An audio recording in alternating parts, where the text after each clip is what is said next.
The chair recognizes the honourable member for Killarney. Thank you very much. Thank you very much, Madam Speaker. Madam Speaker, before I get into the debate, I just want to address some concerns my constituency had brought forward to me, many of which they would have known about.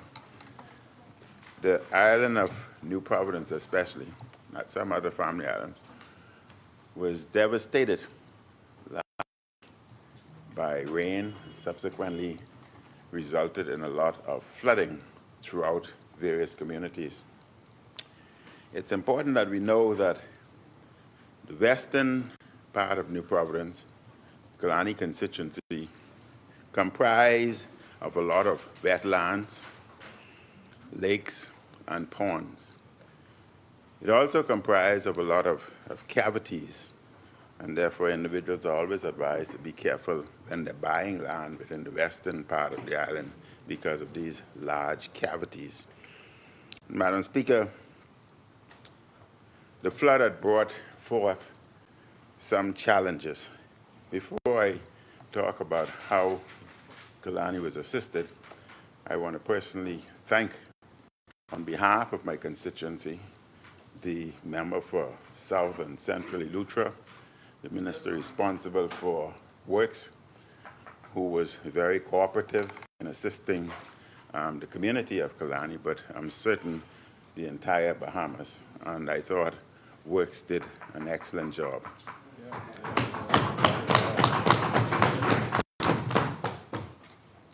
But, Madam Speaker, there are two areas of concern to me.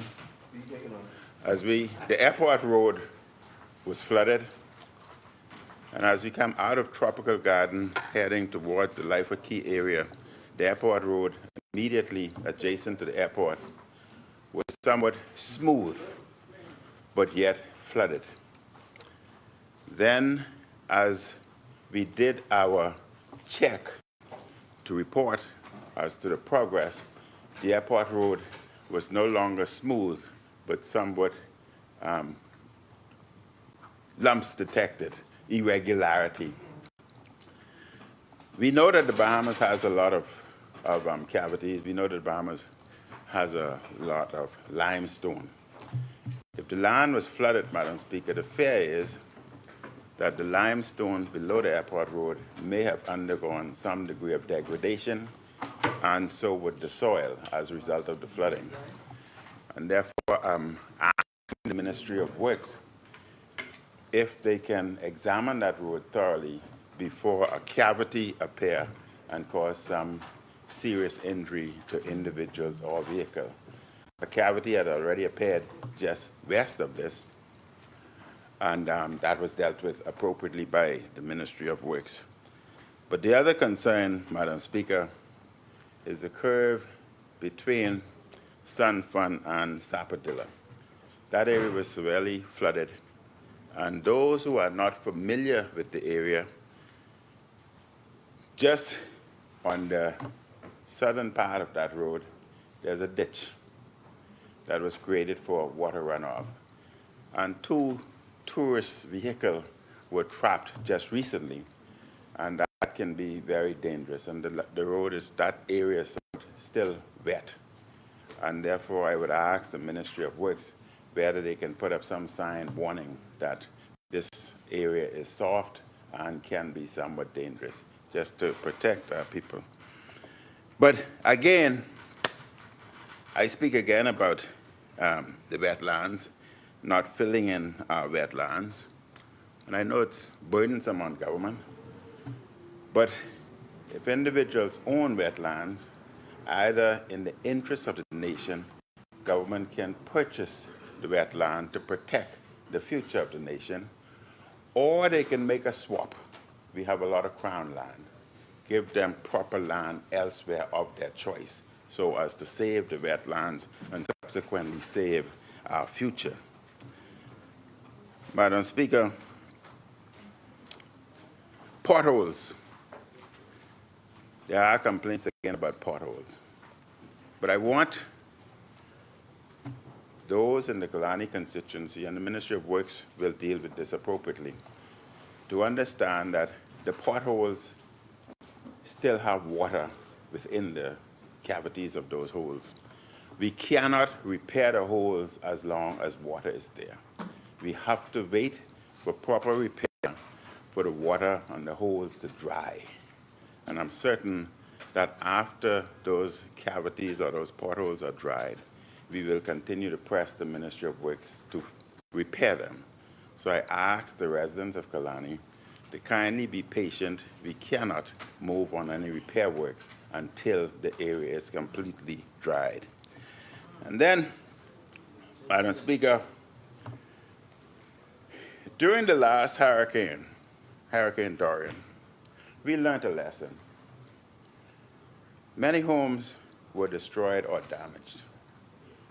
And it took, in many instances, it would appear at least about 50% of homes required less than $10,000 to get them back together immediately. And we were advancing what we called a micro-hurricane insurance for low-income Bahamian household. That type of insurance would have given them access to $10,000 to $15,000 immediately so that they can get in their homes immediately. The government can review those files in the Office of the Prime Minister. I ask that he review those and move forward however they feel is justified. But not only should he review the micro-hurricane insurance, when you look at what is happening around the world now, when you look at the rainfall and the pattern, the weather changes, the weather pattern.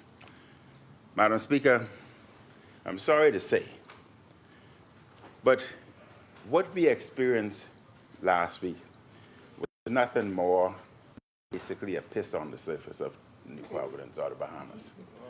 The big one will come. The big one will come. And therefore, I'm recommending that there will be lots of flooding and recommending that the government should move forward with a micro flood insurance, just like we were proposing that we were advancing with the micro hurricane insurance, a micro flood insurance, and base it on income means testing for homes. What this would do, individuals would have whose interior of their homes and furniture, etc., are damaged as a result of flooding. They would be able to mobilize $10,000 immediately and start replacing the various items that were damaged. These are just ideas. These were things that we looked at, and I think the government should consider those. I want to, before I get into the bill, I want to remind those in the Kalani constituency that on the 25th of this month, Saturday, at 6 a.m., commencing at Goodman's Bay, we will commence our pink walk, walking for breast cancer. As this is Breast Cancer Month, we are supporting those individuals, both men and women, who may have breast cancer. So I'm asking all individuals from the Kalani constituency to participate. They would have their pink shirts available to participate to support breast cancer. But Madam Speaker, I rise today on behalf of Kalani to make my contribution to this Data Protection Bill 25. And the bill seeks to repeal and replace the Data Protection Act to regulate the collection, keeping, processing, use, and dissemination of personal data, to protect the privacy of individuals in relation to their personal data, and establish the Office of the Data Protection Commissioner, and to establish the Data Protection Oversight Committee. This is an important bill, and I support this legislation. It is important as we live in an age where the detailed personal information of citizens is held by various institutions.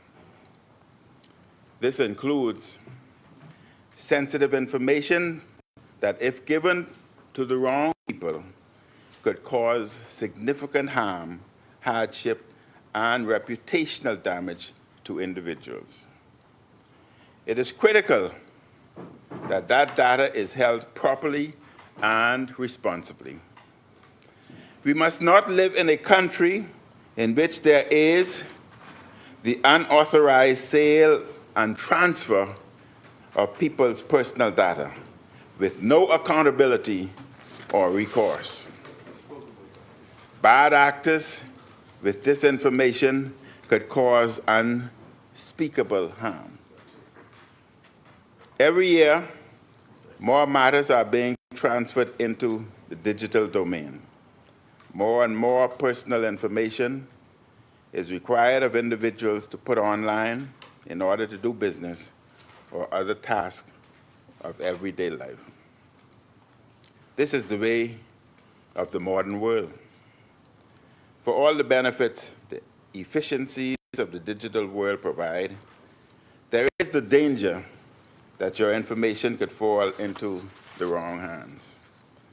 It is important that we comprehensively update this legislation now to further protect Bahamians.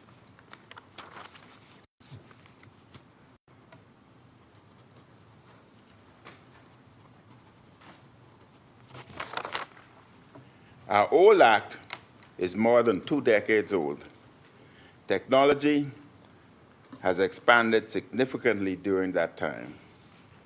New realities emerged since the conceptualization of our old act. New legislation is required to meet the circumstances of these new realities. Citizens, Madam Speaker, rely on this Parliament to create protections for the concerns of the times. The bill before us sets out data protection principles that must be upheld. Personal data in the bill is to be processed lawfully, fairly, and in a transparent manner in relation to data subject. It must be collected for specified, explicit, and legitimate purposes, and not further processed in a manner that is incompatible with those purposes. It must be adequate, relevant, and limited to what is necessary in relation to the purposes for which they are processed.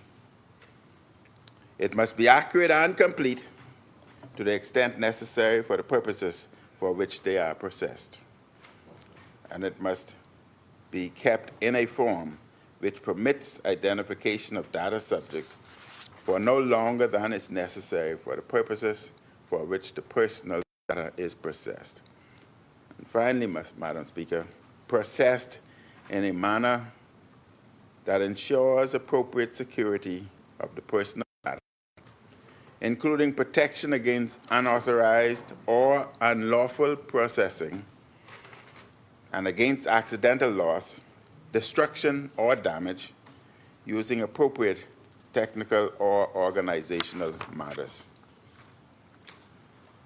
A data controller or data processor who processes personal data contrary to the principles set out in this part of the legislation commits an offense and is liable to a fine not exceeding $50,000 or to a term of imprisonment not exceeding 3 years or possibly both.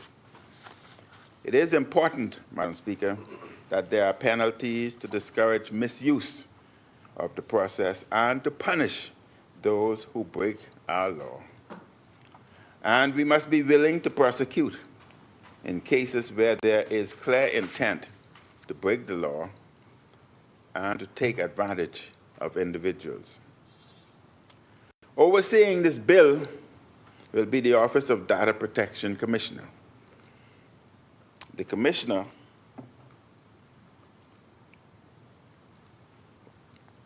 The Commissioner shall be appointed by the Governor General, acting on the advice of the Prime Minister, after consultation with the Leader of the Opposition. The Commissioner shall hold office for a term not exceeding 5 years and shall be eligible for reappointment on the expiration of that term. The Commissioner, Madam Speaker, shall be subject to the oversight of the Data Protection Oversight Committee. The committee members shall comprise of 1, a retired justice of the Supreme Court or Court of Appeal, a counsel and attorney having expertise in the area of data protection or privacy rights, a person representing the interests of data subjects, a person representing the interests of data controllers, and 3 other people having expertise in any one or more of the following areas: information and communications technology, finance, governance, and public administration. The functions of the committee are to monitor and review the performance of the functions of the Commissioner, to report to both houses of Parliament on any matter relating to the performance of the functions of the Commissioner, review the report laid before Parliament under Section 21 and make recommendations, and perform such other functions as may be necessary for promoting the objective of the committee under Section 89, subsection 2. Madam Speaker, provisions are made in the bill for the rights of the data subject, which include the right to access their personal data, the right to object to the processing of their personal data, and the right to make right their personal data where it is inaccurate. The bill also makes provision for defined consent in matters related to personal data, which include conditions for consent, special conditions for obtaining consent from a child or vulnerable person, and provisions related to consent for direct marketing. This is critical, as modern technology allows information to be transferred at the click of a mouse or by pressing a cell phone button. Having provisions in law that require a person's consent empowers individuals and it protects them from abuse. This legislation also requires data collectors to secure the information in their possession. Despite the best efforts of companies and institutions worldwide, data breaches still occur. Hackers are skilled, organized, and determined in their nefarious trade. Stealing personal information and illegally selling it is big business. The bill causes transparency in this process. The bill requires the notification of personal data breaches by the data controller to the Commissioner within 72 hours after becoming aware of such breaches. It further requires the communication of personal data breaches to the data subject by the data controller. This is important, as institutions cannot just sit quietly on such knowledge. It causes members of the public to be informed, thus allowing them to take whatever action they think is necessary to mitigate the loss of such information in the breach. The bill also creates the Data Protection Appeal Tribunal, a person to whom an enforcement notice or an information notice has been served may appeal to the tribunal against the notice. Any party to an appeal to the tribunal under Section 86 may appeal the decision to the tribunal on a point of law to the Supreme Court. Madam Speaker, it is important that businesses, organizations, and ordinary citizens are made aware of this legislation. The Prime Minister has said the provisions of this bill will be rolled out over several years in order to give the business community the necessary time to process and implement the changes. This is the right move. This is a long bill with many technical requirements. It will take time and resources for organizations to fulfill the requirements of the law. There must be a partnership in bringing businesses and organizations along slowly, and the various components are brought into force. As the various components are brought into force, the Prime Minister has also said that the proper resources will be given to the Office of the Data Protection Commissioner in order for there to be an extensive public education campaign, sectoral engagement, and partnership with industry. This is important. The new law would be ineffective if the people who it refers to do not know what their requirements are.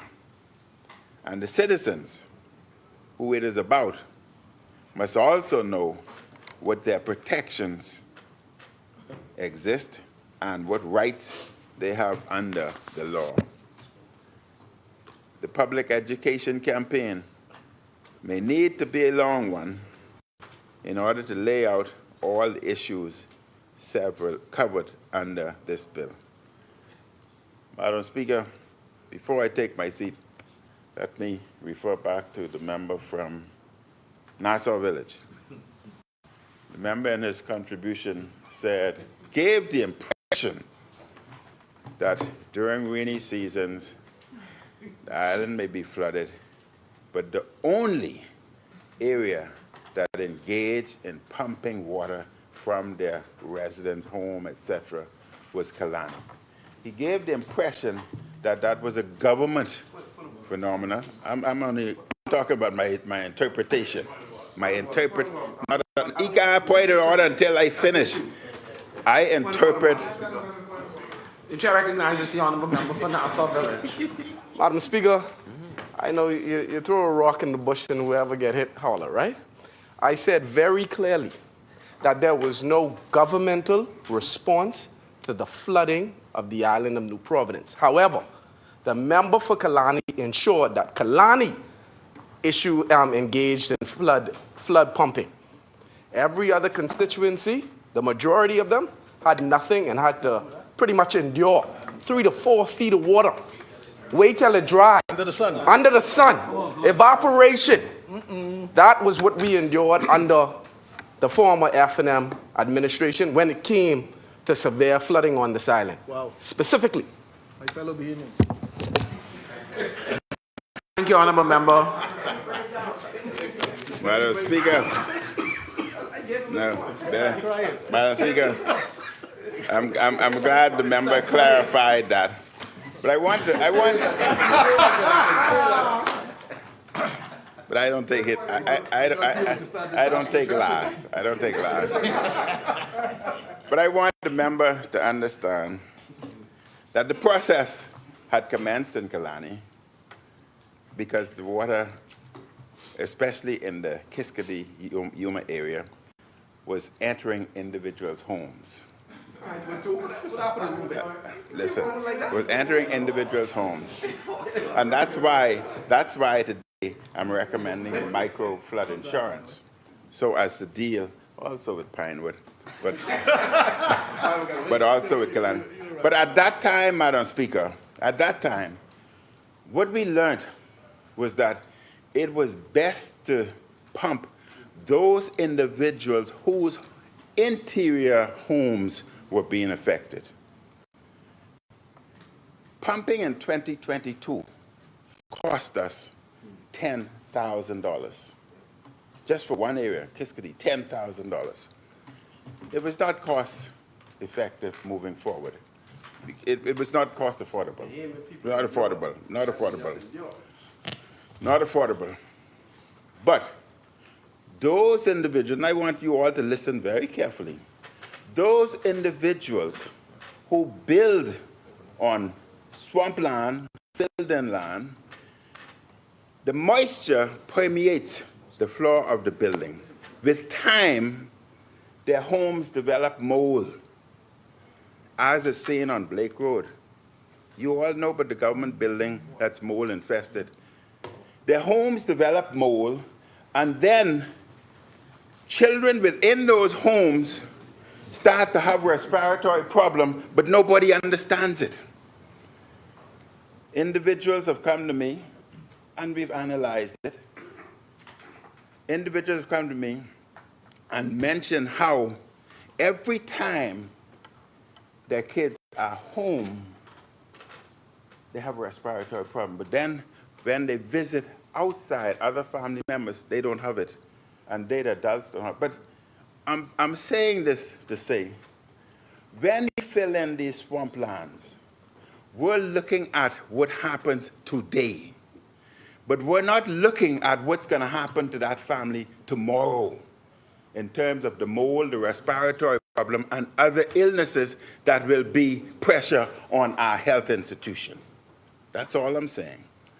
And therefore, the public must understand that it's essential when flooding to attack those whose homes is inundated first before roads and other things. But to protect our future, we must cease and stop filling in wetlands. Buy it so as to preserve our future, and if the government do not have the money, we have over 70% of the land is crown. Grant them crown somewhere else to protect our future. That's all I'm saying. But Madam Speaker, let me say a few brief words, I've only got 4 minutes, to the Prime Minister. At the last session of Parliament, there was an angry protest outside this place. I see the day continuing. Union members want the Prime Minister to pay them what they say they owed. Just union members, I'm saying. The government originally said these payments would be made by September, which came and went, and circumstances has to be taken into consideration. He has met with the union leaders and made certain pledges. I advise the Prime Minister to adhere to his promises. The Prime Minister said it'll be done before December. That could be the end of this month. That could be next month. That could be before Christmas. It's a wide range before December.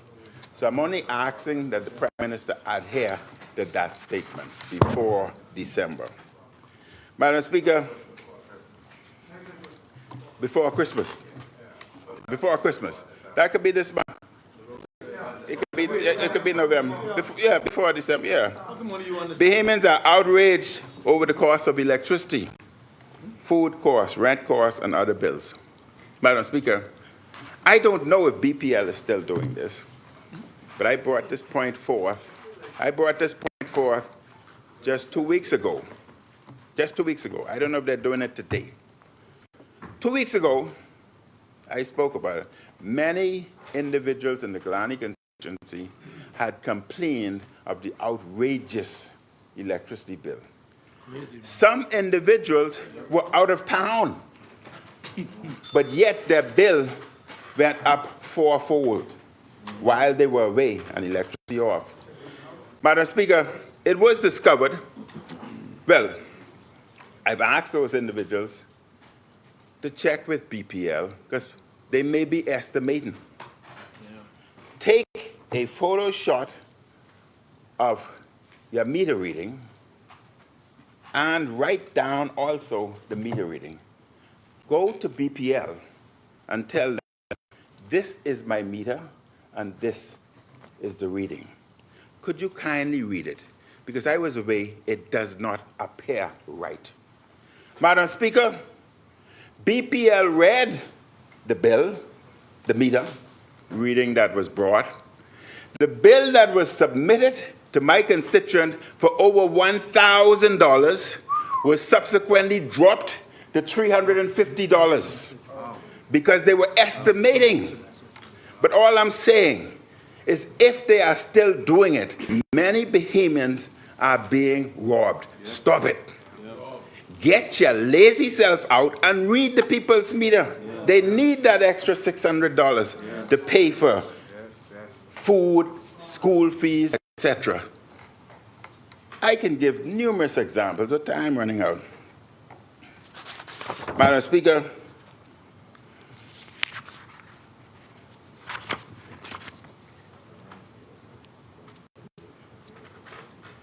Prime Minister is in charge, and I ask him to fix these problems. And again, Madam Speaker, before I close, I want to say I support this legislation. I think it will add protections for Bahamians in this digital age.